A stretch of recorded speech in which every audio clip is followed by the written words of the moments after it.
የሐዋርያት ሥራ ምዕራፍ 28 በደህና ከደረስን በኋላ በዚያን ጊዜ ደሴቲቱ መላጥያ እንድትባል አወቅን።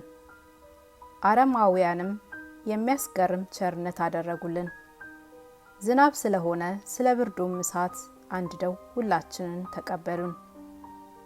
ጳውሎስ ግን ብዙ ጭራሮ አከማችቶ ወደ እሳት ሲጨምር እፉኝት ከሙቀት የተነሳ ወታ እጁን ነደፈችው።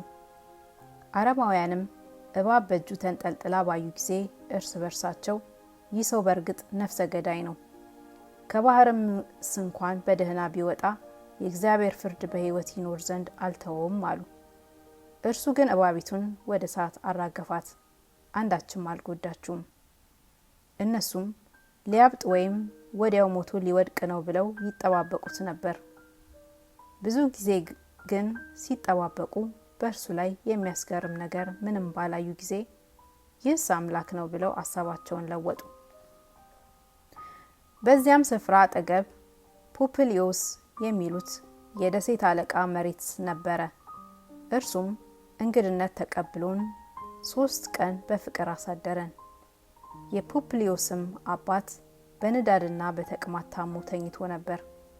ጳውሎስም ወደ እርሱ ገብቶ ጸለየለት፣ እጁንም በላዩ ጭኖ ፈወሰው። ይህም በሆነ ጊዜ የቀሩት ደግሞ በደሴቲቱ ደዌ የነበረባቸው እየመጡ ተፈወሱ። በብዙ ክብርም ደግሞ አከበሩን።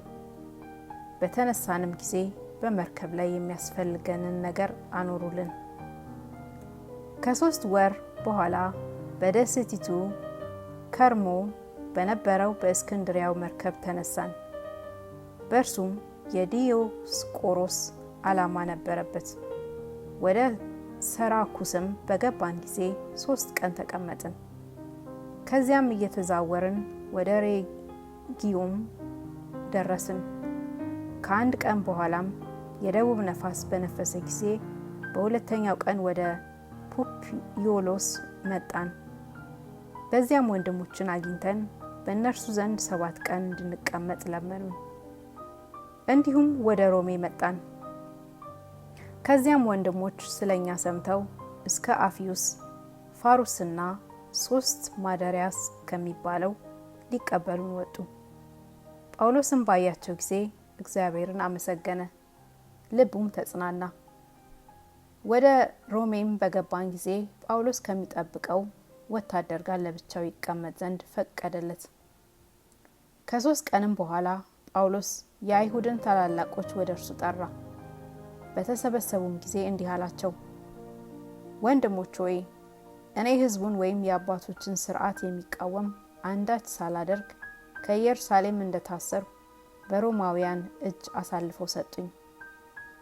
እነርሱም መርምረው ለሞት የሚገባ ምክንያት ስላልነበረኝ ሊፈቱኝ አሰቡ። አይሁድ ግን በተቃወሙ ጊዜ ወደ ቄሳር ይግባኝ እንድል ግድ ሆነብኝ እንጂ ሕዝቤን የሚከስበት ነገር ኖሮኝ አይደለም። ስለዚህም ምክንያት አያችሁና እነግራችሁ ዘንድ ጠራኋችሁ። ስለ እስራኤል ተስፋ ይህን ሰንሰለት ለብሻለሁና። እነርሱም እኛ ከይሁዳ ስለ አንተ ደብዳቤ አልተቀበልንም፣ ከወንድሞችህም አንድ ስንኳን መጥቶ ስለ አንተ ክፉ ነገር አላወራልንም ወይም አልተናገረብህም። ነገር ግን ስለዚህ ወገን በየስፍራ ሁሉ እንዲቃወሙ በእኛ ዘንድ ታውቋልና የምታሰበውን ካንተ እንሰማ ዘንድ እንፈቅዳለን አሉት። ቀንም ቀጥረውለት ብዙ ሆነው ወደ መኖሪያው ወደ እርሱ መጡ። ስለ እግዚአብሔር መንግስትም እየመሰከረ ስለ ኢየሱስም ከሙሴ ሕግና ከነቢያት ጠቅሶ እያስረዳቸው ከጠዋት ጀምሮ እስከ ማታ ድረስ ይገልጥላቸው ነበር።